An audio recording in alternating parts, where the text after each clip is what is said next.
comfortable, but hey, if we don't talk about it, it's just going to stay there in your mind. So let me help you sort out those thoughts, right? For the next 1 hour, we'll break some more tables. This is a gendered show. I love to make this announcement at the beginning because some of you come to me on social media. Wemimo, you're a feminist. Oh, yeah, but I am. Wemimo, you always talk about women. Oh, yeah, but I do. So that's not up for argument, right? This is a gendered show. We're here to promote women's rights on all levels. And today I have a tough question for you, for the women.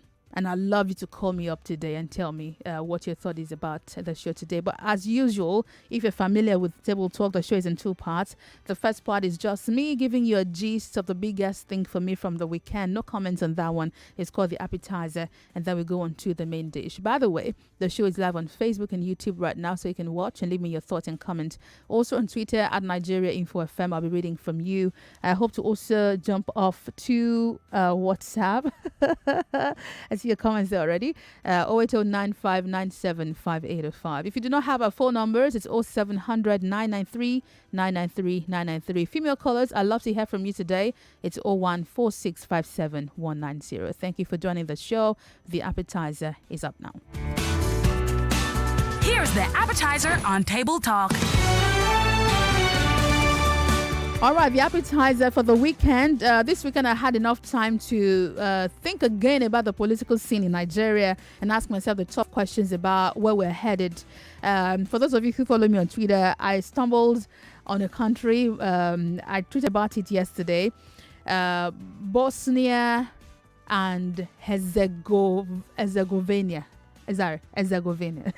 I have to practice saying that word. Now, Bosnia, so the short form of how they write the name of the country is B, small I, and H. They have 3 presidents. Hello. They've got 3 presidents, 4-year tenure each, and they go around sharing the tenure in 8 months. So every 8 months there's a new president, and then it goes into the next president and the next president every 8 months for 4 years. And I'm like, oh yeah, well, maybe this is what we need in Nigeria. Take that with a pinch of salt, okay? Just maybe. Now, Bosnia arrived at this junction because of the various ethnic diversions that they had. And they were trying to make sure that the ethnic groups feel a part of government. That's not all. They have over... it's almost ridiculous. They have about 100 parliaments. They have about 700 parliamentarians. I was reading an article from Al Jazeera, and my mouth was just open like, are you for real? Now, while you in Nigeria are asking that we should, have more participation of ethnic minorities in government, the people in Bosnia are not asking, is this not getting too much? Is this not getting too much? How can we, bring this together? It's becoming too...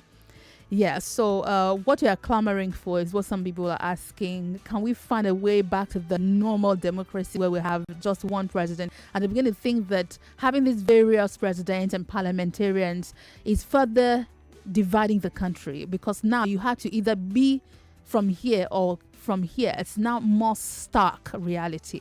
So, do you like it? And, I asked you on Twitter yesterday, you want? If that's what you want, maybe we should ask for another change in the constitution so we can have how many presidents now? Because we have over 400 ethnic groups in Nigeria. So how many presidents, how many parliaments, how many parliamentarians are we going to have at the end of the day? Just a thought. And of course, our show today is around politics also. So let's go on to the main dish and have a conversation started. Now to the main dish on Table Talk. Table Talk. All right, come closer. Like I like to tell you on the show, it's okay for you to argue with me. In fact, I cherish arguments, like you might know, but the thing you have to do is argue with facts, all right? Come here with your facts, come correct, all right? I bow always to superior arguments, but you have to come correct. That's the only thing you owe me and yourself. So by all means, bring it on the show. Now, let's talk about women in politics. And while we're clamoring for more seats for women, remember recently that the legislators threw out a bills that were meant to improve women's participation in politics, amongst other things, which they have now decided after a lot of pressure to reassess. My guest is here with me in the studio today. She's Saudat Salami. She's a development advocate. Thank you for coming on the show. Thank you for having me. Good morning. Good morning. So we're going to be having a tough conversation, and that's while we're clamoring for these seats. My topic today is election 2023. Where are the women to vote for? Yeah, I'm sure the men are going, yeah, that's what I've been saying. Calm down, we're calming down. But actually, where are the women to vote for? Because to take these positions, you have to put yourself up to be elected, and then we have to tell people to then vote for you. But if you're not there to be voted for... All right, let me start off. What do you think about those bills? Now, we had a number of bills, about 5 of them. One was asked for extra seats at the legislature. I'm not down for that, actually. But let me ask you what you think about that. Do we need extra seats in the legislature for women? Oh, I'm not down for that as well. I'm not down for that. We don't need extra seats. There are enough seats. We're even trying to reduce that number. We just need to sign up. That's it. Yeah. And I mean, because saying that, let's say we have, so this is example. So we have a class of 20. And 18 of them are boys, 2 are girls. So we say, because we want more girls in this class, let's add 1 more seat and make them 21 in this class. So at the end of the day, you still have 18 boys and then maybe 3 girls. Yes. And you also drive up the cost of governance. Exactly. What we actually need to do is, the thing is that if you say you want 5, you want to increase the number of seats. So who are you going to? Which state is going to provide all the females? Who is going to agree to step down and say, okay, let's have in your state, like now I'm from Lagos and I stay in Surulere, so we have how many people representing us, and you now add more seats for us, and you now see those seats have to be women. So what will happen that means you have now said that the existing seats, you've agreed that there will always be men on that seat. Yeah, because you are negotiating just for 1 seat. Exactly. That's what we're doing. So I don't think that should be. And that is like selection, which at the end of the day, they would look down on us as if, because it's not a merit. We need to find a way to fight for the seats that are available. And I think we have competent women that will do that. But politics is expensive. That's where we're driving to. Now, in case you missed it, and I don't know how you could have, the presidential tickets to run for the primaries in the PDP is 40 million naira. Yes. Yeah. Like 4 million naira. Just to say, I want you in my party to choose me as a candidate. I want to contest with other people to become the flag bearer of this political party. I mean, I'm saying 40 million naira for the ticket. That's aside lobbying and the stuff behind the scene. Do you think women can afford that? And why can't women afford that? No, we can. I am on Twitter. I followed how APC is doing some of their primaries, and the youth leaders that are campaigning that they want to be the youth leaders of APC and all. A number of them didn't have money. They raised money online. Crowdfunding. They raised money online. There was even one of them that raised over 1 million in 3 hours. So we can't wait. Women, if we want to participate, you cannot say, it's 40 million. So that means they don't want us there. They didn't expect you to bring it. Yeah. Because when you come into politics, you're not coming by yourself. There are a number of people that are coming together for you. So we have to be ready to go door to door. Yeah. And tell people why we want to serve them. Yeah. And let them trust us and believe in us and give us money, which is what these people have done. Yeah. So these youths did not have 1 million naira. They didn't have 5 million naira. They went donations. They were even announcing donation online. This one gave 5K. This one gave 10K. This one gave 100K. And that is what we need to do. Politics is expensive all over the world. Yeah, absolutely. So we can't, even if they make it free to come in, who is going to pay for all your going around campaigning? It's money. Who is going to pay for all your travel to get around, all your town hall meetings? Who is going to pay for it? You need money to do it. You need money for it. If you want to sit down with the elders and tell them why they should vote for you and convince the community to vote for you, you need to mobilize people to go with you.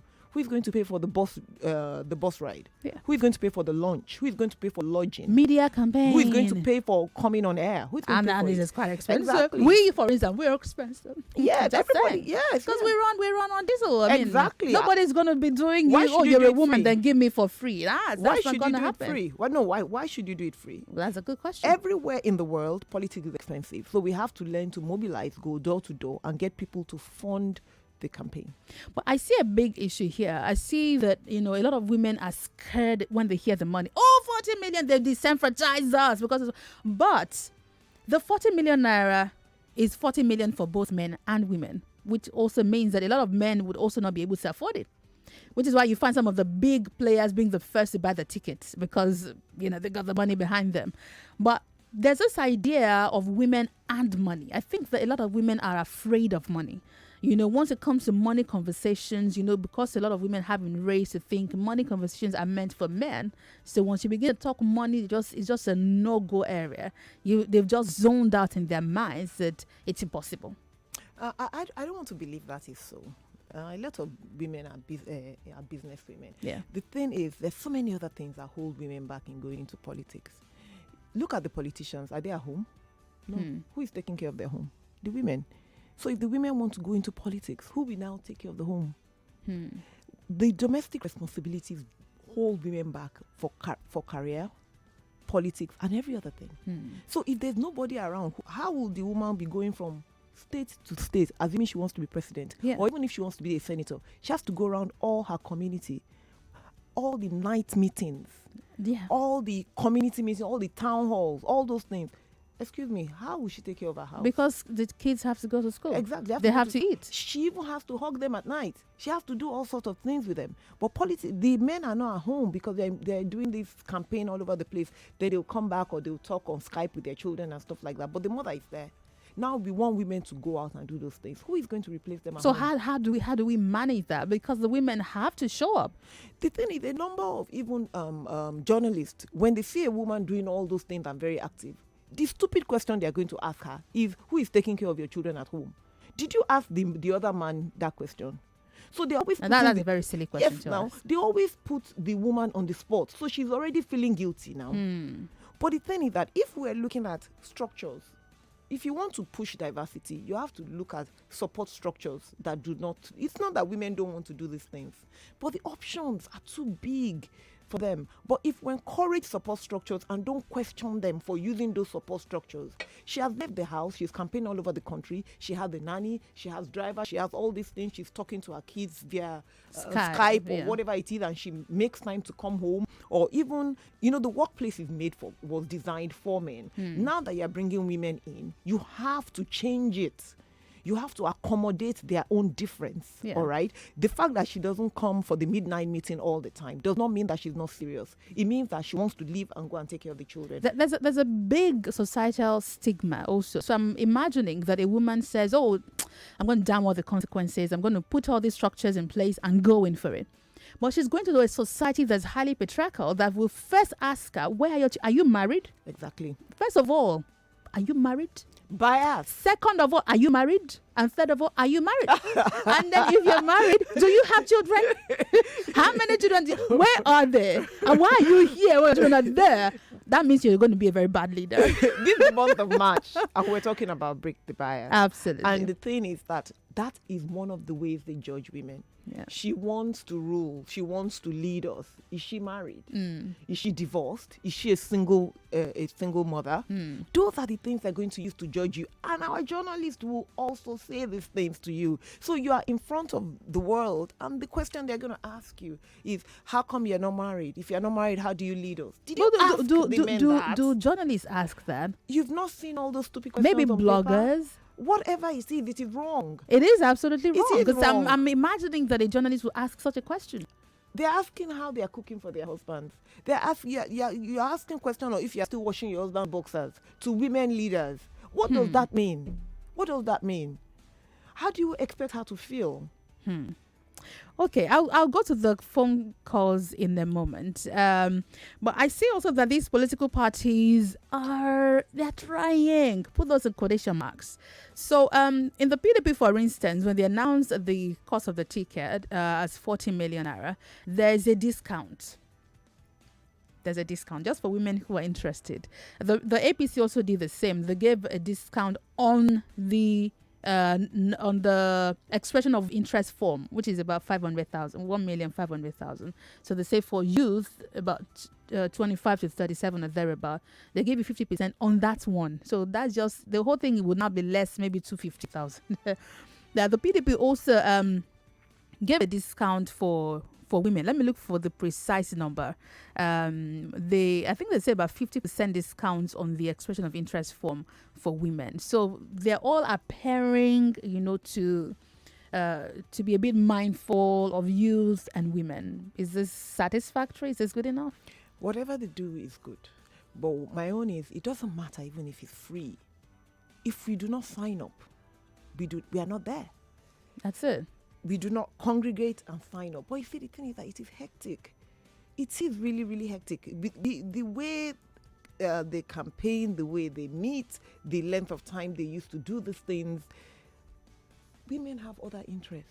We are the backbone of the home. We are the backbone of the home. Until we allow us to be able to do things together, like change the way they do these things so that it will accommodate us, it will include us. It's like disability as well.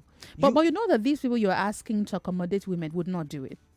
As with every power torso, as with everything that has to change in life, there has to be an intrusion. So my question is, how do women intrude into these spaces? Because in reality, a lot of the biggest conversations are had over bits of meat and liquor. In the midnight, in some club somewhere, they made the decisions. A woman showing up in a bar, for instance, in the middle of the night, and you want to, I'm just imagining, in this society we're in the first place, why are you in a bar? You still have bars in Nigeria that don't sell to women who come alone.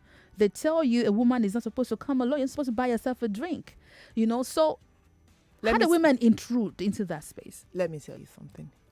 Let me give you Lagos as an example. Do you know how many clubs, social clubs, are for men only? Yeah. Men have a way of meeting on a regular basis. Yeah. And they don't do this because they don't like us. They do this because they like to meet and congregate. Women, the clubs that we have are social clubs for family. Men's clubs, they are there for lunch. They are there in the evening after business work. Meetings. They are there. Apart from business meetings, you see some men go to all these clubs just to go and eat lunch and come back. You see, they have ways they meet and they now trust each other. So sometimes when they exclude us, it's not on purpose. But you see, you want to change this thing and we have to find a way around. The question is, how many of us are available to do it? You're talking about the clubs and where they meet and all that. That's not the only place. Women can meet in other places. Then our representation will go and meet them at the what do you call it, at the party meeting. The thing is, we have to come if we really want this thing. There's only so much they can give us. Even if they give us, look at the 30% that they've given us since. How many percent they give us? It's not even filled up. It's not filled up because the highest the national assemblies, all the assemblies I've ever got, is about 8% or 9%. It's always reducing every 4 years, 6%, 2%. Yeah. They can't force us. They can only open the door. We have to decide to walk in. And we within ourselves, even me inclusive, ask me, have I ever come forward for any position? The thing is, we will look for excuse. I don't have time, or I can't be doing this. When we are ready, we will take that position. Our mothers, we are standing on shoulders of women that fought like crazy. Absolutely. They did not take permission. Nobody is going to give you. You are going to take it. So my question, I need to go on a break shortly, and my phone lines are on fire. I know you all want to jump on this conversation. Look at WhatsApp there also.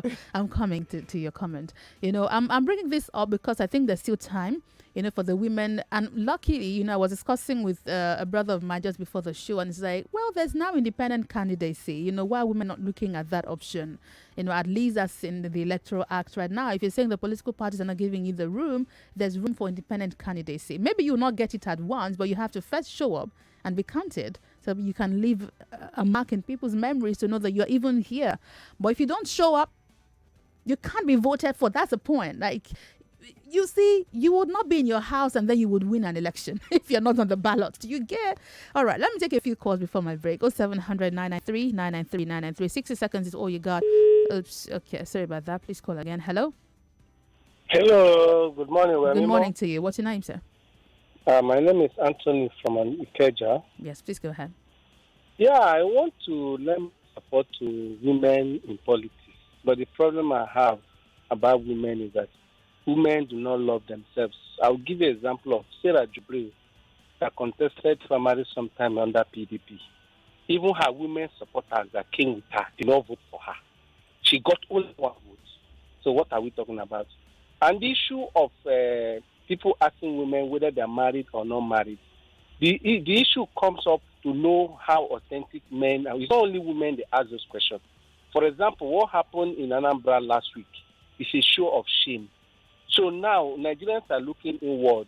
If a man coming up to aspire for any position, they also want to do a kind of search, a background search on your wife and your family to be sure that you people are fit to hold such offices. Okay, I hear you. I need to go on a break. I would not agree on that last sentence because, like and which is just the truth, in Africa, women are validated by the men in their lives, either your father, your brother, or your husband. Your validation is based on on you hanging on a man's validation. Let me go on a break. When I come back, I take more of your calls. This is 99.3 Nigeria Info. It's Table Talk. Let's break some more tables when we come back.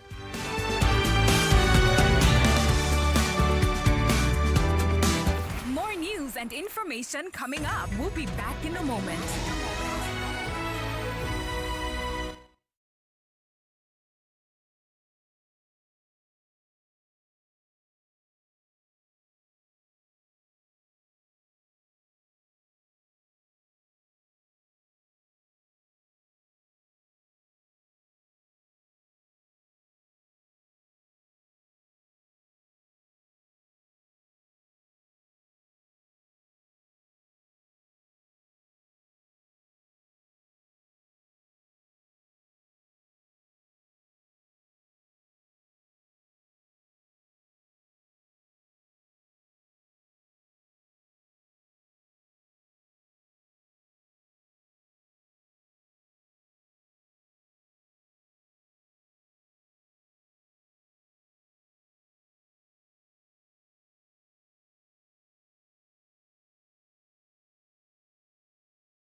Show is Table Talk, and today I'm asking you the tough conversation: where are the women to vote for while we clamor for more seats for women? Why are women not showing up? Let me take a few more calls and then we go ahead. Good morning. Hello. Hello. Good morning, Wemimo. Good morning to you. My name is Chinelo. Chinelo, thank you for calling. Thank you so much, too. So this is it. I came back to the country 2011. Yes. And I tried to get an apartment for myself because my father lives in Agbara. I don't know if you know that. It's very far. Yeah, towards Badagry. Yes. So I want to get an apartment, and I got one I really liked. And you know what I was told? Yeah. I was told that because I was a single girl, I couldn't get a room. I couldn't get an apartment for myself. I had to get my father to sign for me. I was embarrassed. I just finished my MBA in Leeds in the UK. I was already working girl in the UK. I mean, it was so embarrassing. Yeah. I had to get my. I mean, when people say that women are not really biased, I mean, we're not treated wrongly. It's I mean, I don't know what to say, man, because we really it was really sad for me. It was really hard for me. Because I mean, yes, people say okay, and maybe because of what other girls do, but I mean, you can't just put that whole card on everybody. That's right. Some of us work for our money. Some of us need to be treated respectfully. That's correct. You know? That's correct. I'm going to get the property later. Same thing. My father had to sign for me again. I mean, it's just sad. Like, I mean, they didn't want to sell for me because I was not married. Like, I mean, I hadn't been married to do anything in Nigeria. Thank you very much for calling. It's unfortunately the reality. I mean, like I said before the break, in Africa, most times a woman, I don't want to say all the time, just to be careful, but most times a woman's worth is hinged on the men in their lives. Either, again, a father, her brothers, or her husband. There has to be a man shadowing you for you to be, certified, whatever. Good morning, hello. Please call again. Hello, good morning. Okay, you call again also. Hello, good morning. Good morning, Wemimo. Thank you for calling. Yeah, my name is Baba. Please go ahead. I think what you're talking about is just a general problem in Nigeria and Africa. Men face these things a lot. I know some guys who apply for jobs, they are qualified, but just because they are not married, it not take them. Some people along the line, they are relieved of their job. Men are listening. They're relieved of their jobs because they're not married? Because they are not married, yes, because they feel they are not responsible. Really? Where? I've not heard that. Don't ask now. So the men are listening. Okay. Saudat, have you heard that before? No. That a man is sacked because he's not married? Well, the fact that we've not heard it does not mean it doesn't exist. Maybe they should speak up. We are speaking up. That's a first, though. Good morning, hello. Hello, Wemimo. Good morning. How are you today? I'm well, thank you. My name is Kofu. I'm a female Uber driver. Yeah. And I tell you, women are faced with a lot. In as much as we try to stand up for ourselves, I think the major problem we have is women do not support themselves. I see a lot of females enter my vehicle and they run me down, despite my politeness and all. So I think if there is a sensitization in talking to women, let us embrace ourselves. We only embrace ourselves when we are doing an International Women's Day and all that, but in reality, we do not love ourselves. Before I let you off, can you explain to me when you say that the women who take your taxi run you down, how do they do that? I've seen a lady come into my vehicle. I did not do anything, absolutely nothing. I can tell you this because I am a 5-star driver, that she was, there are people that have different moods. You have different, you tend to pour it on other people. I tried to explain, apparently maybe I should just let you into the story a bit. If you are on a ride and another ride comes, while you are still on a ride, you have to pick it. If you don't pick it, you may not get a ride when you get to your destination. So I picked it. Apparently I was 20 minutes away from her. Hello, can you hear me? I can hear you. I picked the ride. So by the time I got to my destination, I saw that I was expecting her call because I can't see her. She can see me. But she didn't call me. So as soon as I ended my ride, I tried to reach her. I was 7 minutes away from her. She was like, "Why did you pick it when you knew you were far away?" I tried to explain to her, but she was. Do you understand? Okay, I get it. I'm sorry, I have to let you go now. So I get that. Okay, here comes a tough call. So I hear it a lot. Women don't support women. Women pull down women. Women tear down women. I think, personally, before I hear from you, that's crap narrative. Men fight every day. Men fight to the Human death. beings Yes. fight. We are the ones that keep projecting. I have I don't had get it. a lot of women have stood on their shoulders. They have pulled me up. They have opened doors for me. They have done so much. If you, how do you interpret it? Because a woman told you no, or because a woman abused you, you are actually immediately thinking that it's because you're a woman. I was at an number of us. event celebrating International Women's Day, one of those events where someone came up to say, women don't support women. And I asked her to give an example, just like I asked her. And she said, well, I had, with the work I was doing, I had a boss, and then I got another boss that was a woman. I applied for a job elsewhere. I was scheduled for an interview. And my current boss, who is a woman, did not give me time off to go. I'm like, excuse you, if you're working for me, I mean, and that could be a man or a woman. You're working with a company and you want that company to give you time off, legal time off, to go attend an interview at another company. And you're saying... See, the thing is, when something happens to you, why do you wear the gender lens? I tell people I've been working for almost 30 years. I've had the privilege, let me say, of not being discriminated against because of my gender. I don't know if I was not discriminated against, or maybe I did not interpret it as such. That does not mean I do not recognize other people that have had that problem. But now, women supporting women, I've had women open doors for me, and I've had some look down on me. Yeah.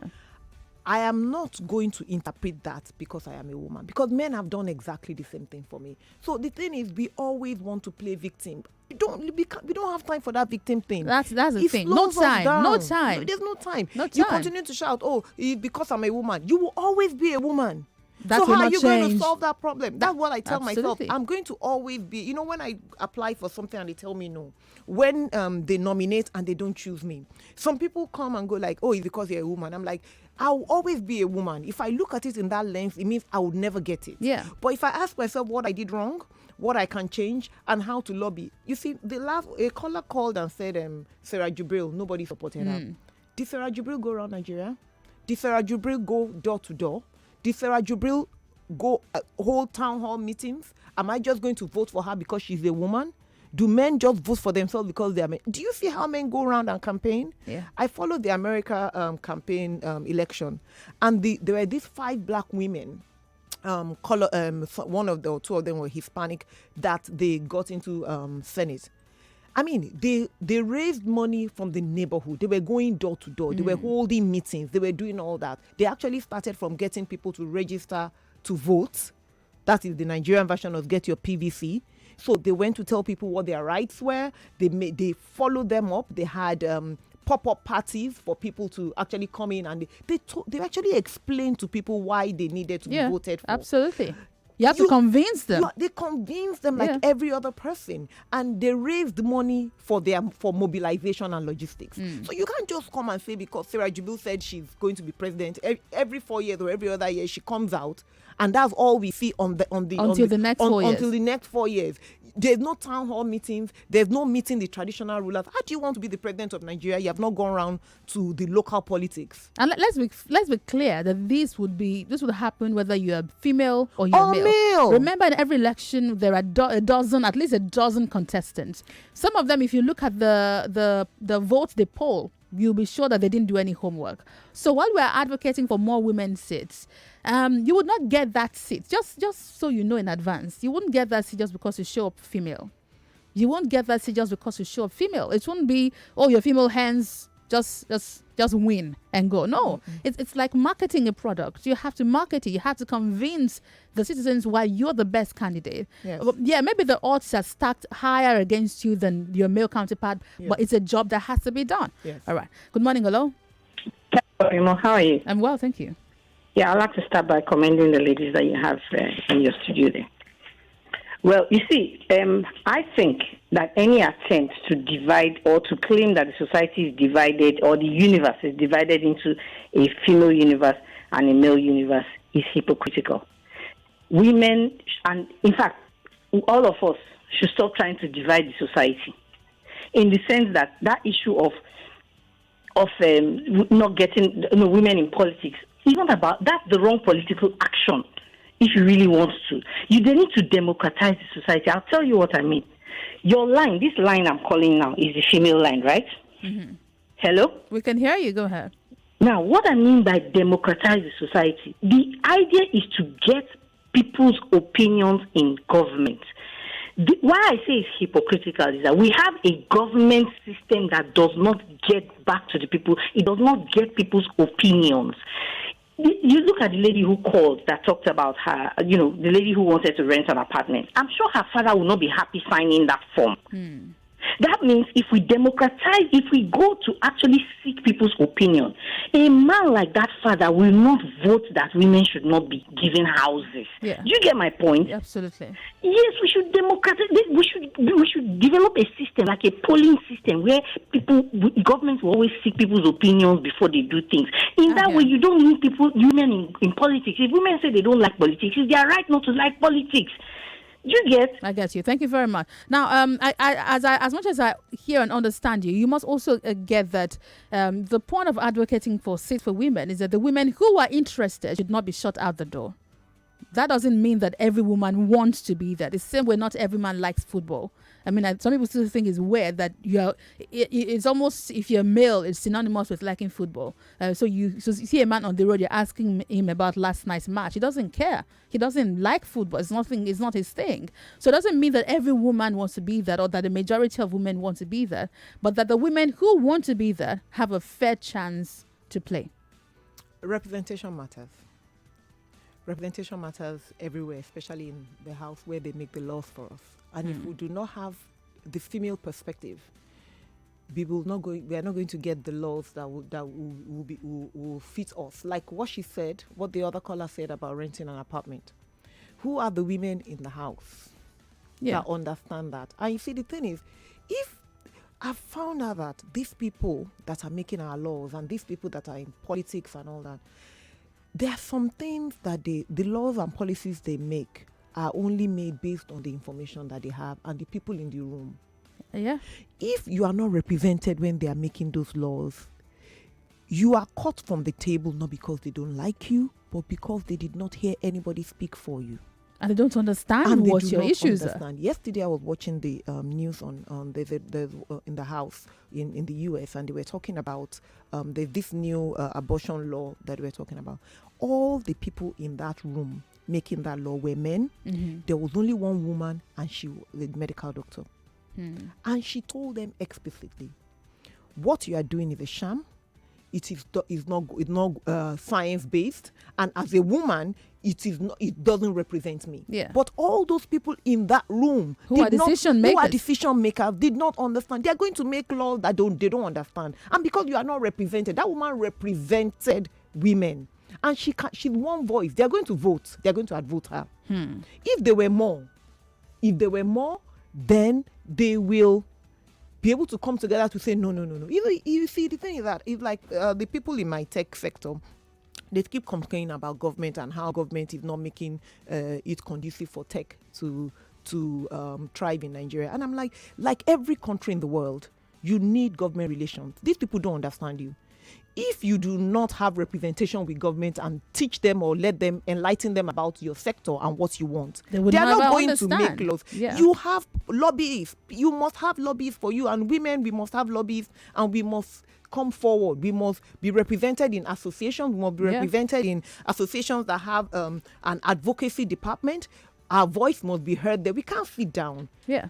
All of us are doing business, and we keep shouting that, I don't want to be in politics, I just want to focus on my business. One policy tomorrow, you have no business. That's it, your business is gone. It is gone. So if you are not, and that was what gave me, I woke up about 5 years ago and I said, I have to be active. I've always been active in Wimbies, but I had to look at other trade associations to be active in. I joined LCCI in Lagos, I joined MBCC, and I made my voice known that I'm here for advocacy. Yeah. Because the environment is not conducive for me, and I know that they don't want to frustrate me, but they do not know my pain. So maybe the frustration is not deliberate. No, it but they would isn't. act based on the knowledge that they have. You are right. And if there's nobody at the table where the decisions are made, and hello, whether you're in the room or out of the room, those decisions would apply onto you. Amen to that. There's nothing you can do about it. Yes. Look at the bills before the House. We talk about indigenship for women. For instance, where is a woman from? Is she from her father's town or her husband's town? Also, you say that a woman cannot confer citizenship on her non-Nigerian husband.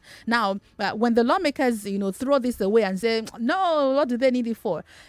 If not for the pressure the women groups have put up since then, back-to-back pressure, both at the state levels and at the National Assembly levels, staying at the houses and saying, until you change these bills, we're going nowhere. Now they're going to say, oh, so what are you guys actually talking about? So you need people in there. Look at my phone lines. Let's take a few more calls. Hello? Hello. Good morning. Good morning, sir. Yeah, am I on to FM? Nigeria Info. My name is Wemimo. Yes, welcome. Okay. My name is Alex Mwachuku. Please go ahead. I'm a politician, and I know I've listened to what people are saying. Yeah. The issue remains that Nigerian women are not active because they don't pick interest. They are only contented with a woman leader position in political parties. Don't come out. They don't come out. They are only interested in wearing uniform. That's the issue. If the women come out and participate, they will win elections. Nobody's blocking anybody. You understand? So, but you have to show interest first. Yeah. You have to come out to participate. I was once a campaign manager of a woman who was going for local government chairman. You understand? Yes, there are barriers. I had contested the election. There were barriers against me. You must face obstacles. It's not easy, but you have to show interest first. Thank you very much. I mean, I think that's a very fantastic contribution. You have to show the interest. Good morning, hello. Hello, good morning, Wemimo. Good morning. Yes, this is Pastor Ladipo calling from Orilegum. Welcome. I think I want to challenge two government agencies. One of them is the Ministry for Women Affairs. Second one is National Orientation Agency. I think the Ministry for Women Affairs should do more in orientating this one because the culture has really had effect on us. So for this reason, it's also affecting the women going for this politics. Let that agency in particular do something. All right, thank you. I'm sorry, your line is pretty noisy, but we get the point that you're trying to make. Good morning, hello. Hello. Good morning. Yeah, good morning. Welcome. What's your name? I don't know if I can be allowed to remain anonymous. Yeah, that's possible. Please go ahead. What is it? Please go on. That's fine. Go ahead. Okay. Now, I contested the election in 2014. Okay. And expression of interest form was 500,000 for in a particular political party. Okay. For the women vote, it was free. No woman came out to take up that expression of interest form. For free? Now, the point I'm trying to say here is that the numbers of women, I know that in my political party, if you are a woman and you join, a man who has been in that party for 10 years before you will not see your back. But the point is, what is the percentage of women that forget about the market women that just go out to vote? I'm talking about people that registered with the political party and are ready to participate. Yes. Now, there are very few.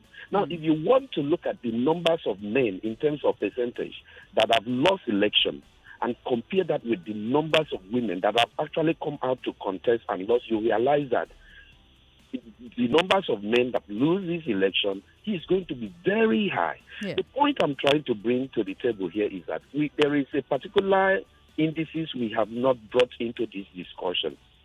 Possibly, maybe because of marriage, you have agreement with your husband that you are not going to do this, or your husband is not. That is personal relationship. That is like in America, you have what you call prenup now because the marriage laws seems to be scheme against, certain sex. Yes. People will now say, for me to get married to you, if the day we terminate, maybe you don't get anything, maybe you get this. once you sign, it's dotted. Now, because of that situation that a lot of women have found themselves, for me, I will be happy if my wife is in politics. But not many men are like me. I understand that. And if it's a personal relationship, we can't force anybody to change his personal decision. Thank you very much. I hear you. But for time, I love the contribution you put on. Let me jump onto Facebook. Take a few comments. Chike Steven says, this show sounds like it's men versus women. You see why I always do my intros. Women tell it as if it is a men causing the setbacks for the women. Women should be patient and learn a lot about politics and morals. And many women run away from things that disturb their psychology. Many like an easy life. If I see a woman with courage, I know I respect her. Not only me do. What does that mean? So women should be willing and go for it. Ask them about politics. They tell you they don't have time for that. Okay. Yeah, you've got quite a number of comments here. Apparently, is even dominating my comment section. So let me look for other people. Give me a minute. WhatsApp. Let me see if I can read from there. Someone says that he thinks that the caller is looking for houses in the wrong places. That's why she didn't get a house. Because if female students can seek off-campus accommodation and get it easily, women should go and find accommodation being single. And I can bet you the person discouraging that single lady getting that property is possibly a female landlady. Says you can bet on that. Okay, so my time's almost up, and I think we should have this conversation continuing next week because election season is coming on us, and I want to jolt you out of it's a jolting I'm doing. Jolt you out of your seats to go pick up the forms and contest. Throughout this month is breaking the bias, and there are various biases against women, but this one is a bias that women themselves have to break down. You have to take the bull by the horn and go for it. This week, what's today? Today's the 21st. I'll be at a conference. We'll be there together. Oh, yes, this week is Thursday. Go check the details on my social media handle. I want you to register and be there. I want to see you. Come and join me to break the table. Basically, right? It's on Thursday. Yeah, I'll put up the details on my social media handle. We need to go now. We'll do this again next week, I promise. I'm going to shelve what I have for next week, so we'll do this again. Women, you have to show up to be counted. It will not fall on your laps. I love to give the story of Margaret Tepo. Once I read about her, my life never remained the same again. She made an economic shift, in ensuring that women are able to vote. She bought up all the salt. I love that story. She's such a woman I wish I had met. Bought up all the salt. So when the men started eating tasteless food at home, asking me, why is my food having no salt? Well, there's no salt in the market because she will not allow us to vote. Is it because you can't buy salt because you're not voting? Oh yeah, take money. Go and vote. Go and join political party. Go and join the party and just bring me salt. Look at that. There has to be strategy. Saudat, Salami, thank you very much for joining the show today. Thank you so much for having me. Nigeria, let's break some more tables next week, same time. But I'm on social media at Wemimo Sport. We keep talking there back and forth. I'll see you again. We'll pick up this conversation again next week, Monday. Have a fabulous day. The tech guys are here in a few minutes. After that, a sunny side at 12, hard facts at 3. We've got sports in the evening. We've got more talk throughout the night. This is Nigeria Info. And I'm here during the day reading you the news every hour. So stay right here with me. My name is Wemimo Adewuni. Have a good morning.